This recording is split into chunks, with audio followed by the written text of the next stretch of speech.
Good morning. Good morning. Happy Friday, February 23rd.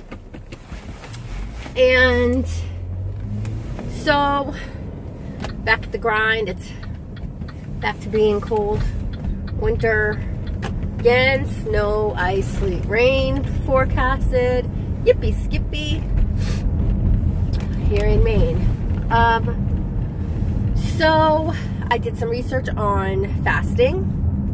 I looked up the Islam fasting, and so basically what that is when the sun is out, there's no eating and no sex, no pleasure.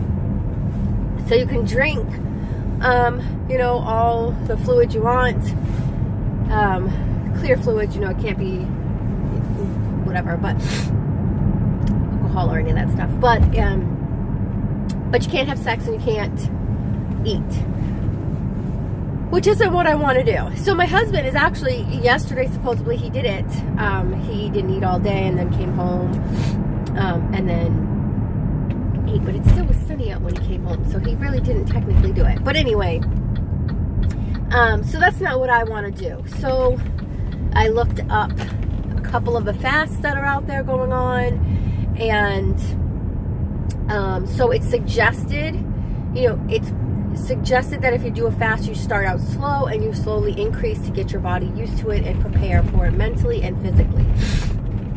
So this is what I was thinking.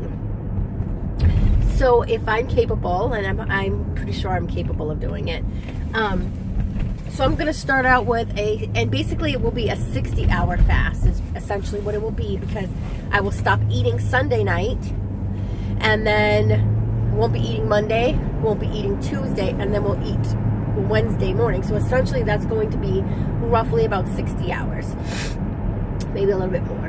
And I'll keep track. I downloaded an app that's going to help me keep track of the fast. So I'm going to do this on Sunday. They said eat a healthy, hearty meal. Your last meal, let it be healthy and hearty, so that way it holds you over for as long as possible the next day. And so I'm going to do that. I can have water. I can have plain tea, no sugar, no nothing. Plain coffee, no sugar, no nothing. I don't know if I'll be able to do that with the coffee. I'm pretty sure I can do that with the tea, because I really do like tea anyway. And my allergies, as you can tell, are bothering me again. And I ran out of medicine, so I have to go to the store to go get medicine today, because this is not going to be good. And then, so that's what I plan on doing. I plan on buying some tea. Chamomile tea was a good one. I'm going to look up again. I know it said mint tea was good too. You can use a little bit of stevia if you absolutely have to.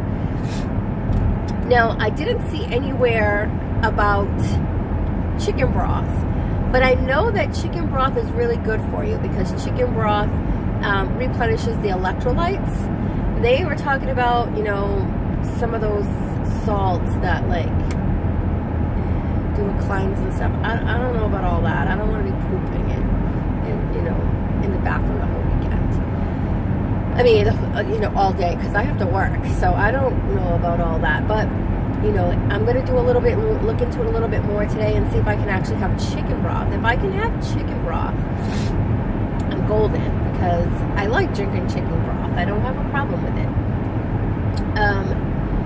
So I'm golden if I can do that. And, you know, who knows? So I'm going to look it up a little bit more and see what's advised. I'm not going to do the salt thing, because it really, I know they say that it helps with the electrolytes, and if you take too much, that's what causes diarrhea, but that's a fine line there. Very, very fine line. It's bad enough that I'm going to be drinking lots of liquids, which is going to make me urine more, and you know, it's going to make me pee more, which is going to make me squat more, because I'm doing 10 squats every time I pee. So I don't know. We'll see. I have to check out the whole chicken broth thing. They gave a couple of other suggestions. I can't remember off the top of my head, to replenish those electrolytes, so that way you're not so tired. taking naps is not going to be an option because I'm going to be working. So that's not going to be an option. But we'll see. I'm going to weigh myself Sunday morning, because of course you don't weigh yourself at the end of at night. You weigh yourself in the morning. So I will weigh myself Sunday morning, and I will measure myself Sunday morning. Now the goal of this is not to lose weight. If I lose weight, hallelujah. But I'm going to gain it back anyway when I start eating again, because that's what happens. You obviously lose weight, and then you gain it back once your body starts, you know, eating. So the goal of this is actually to cleanse my system out and prepare myself to start eating, to get to, essentially it's not really detoxifying, but to make it so that way all of those cravings of carbs and all of that stuff is gone. Like today, I drove by Dunkin' Donuts this morning. I didn't go to Dunkin' Donuts, and it really had nothing to do with this fast. It was because I had already had my coffee for the day, and there's no reason for me to go and have another one. There's just really no reason for me to go have another one. So I have been, and I think I've been relying too much on the caffeine. Although I haven't had headaches since I've been having the caffeine, but I don't want to, oh, I'm gonna have headaches. Okay.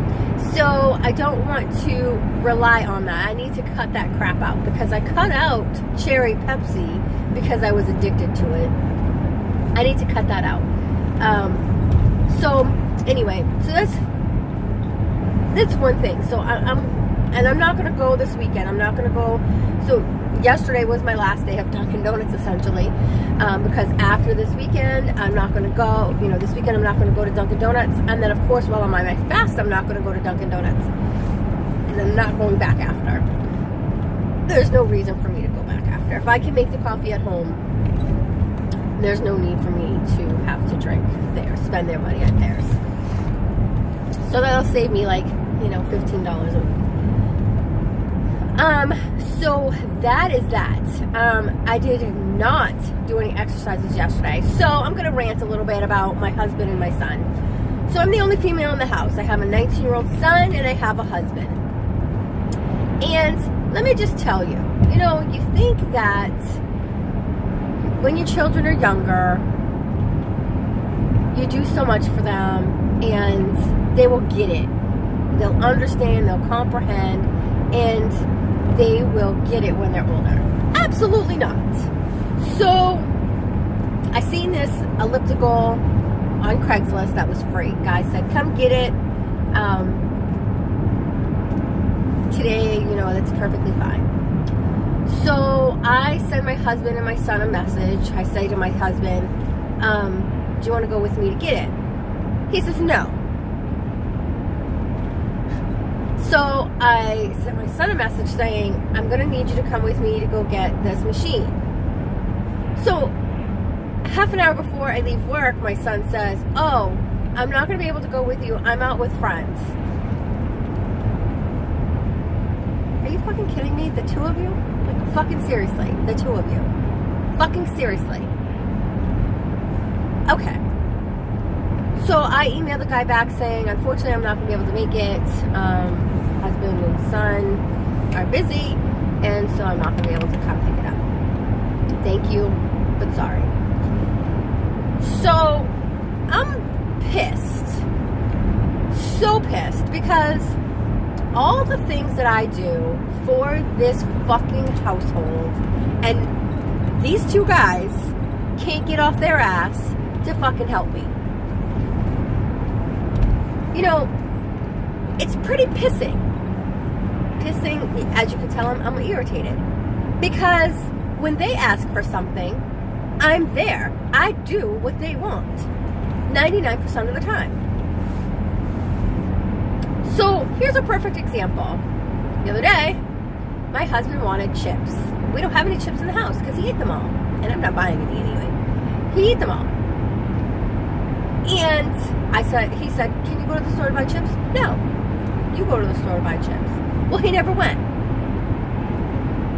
So later on, he said, you didn't go to the store to buy chips. No, I didn't. Because you could have gone. You could have driven yourself or walked yourself to the store to go get chips. So he went without because he didn't go. But if I would have gone, he would have eaten it. So, fuck you. That's the perfect example of what I'm talking about here. That you always want me to do for you, but you never want to do for me.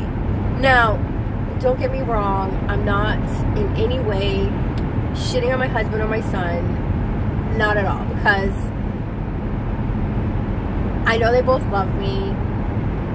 I know they both do things for me. But, and this is a big but, it's when I ask things. So, and it's simple things. It's not even like I'm, you know, asking them to go and, you know, shovel shit every single day for 10 cents an hour. I'm asking for you to take an hour out of your time to go get an elliptical machine for me. I don't think that's too much to ask for. I don't think that. Because if the tables were reversed, I would have done it for you. And that's what pisses me off. That's what bothers me. And it could have been anything. It didn't even have to be the elliptical machine. It could have been anything. But that's what bothers me, is if the tables were reversed, I would have done it for you.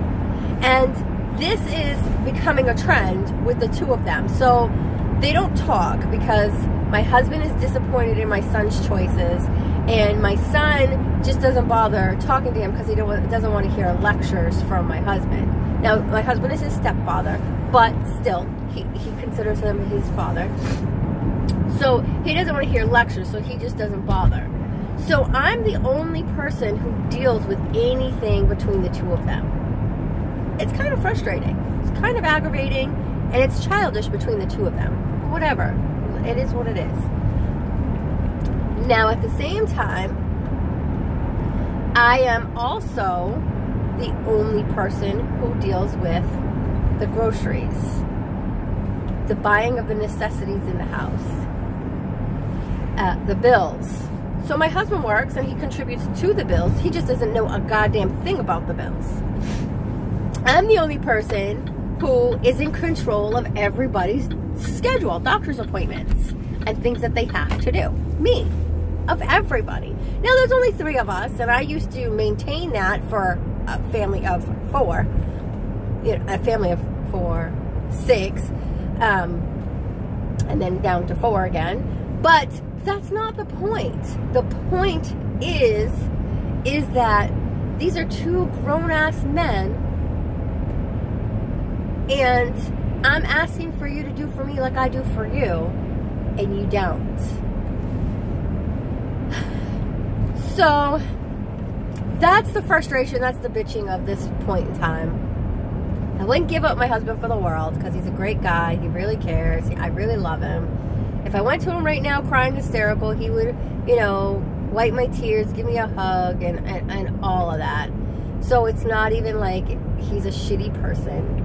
You know, you just get comfortable in your situation, and you allow others to take on roles and responsibilities that should be your own. And then when it comes time to reciprocate what's given, you feel entitled,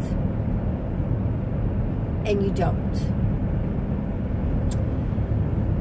So, yeah, that's where I'm at with it. And I am 100% guilty of that as well, because my husband cleans my house for me, and I do not. What the fuck are you doing, dude? The speed limit is 50 and you're doing 40. I do not. I just expect him to clean it on, you know. I mean, I clean up after myself, but I don't clean because I know he's gonna do it. So why bother? Plus, besides, he doesn't like the way I clean, but why bother? So.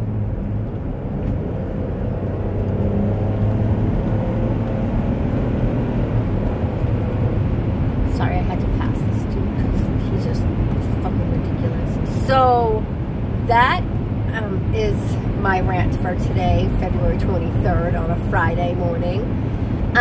So the best investment you can make is in you. What are you investing in you today?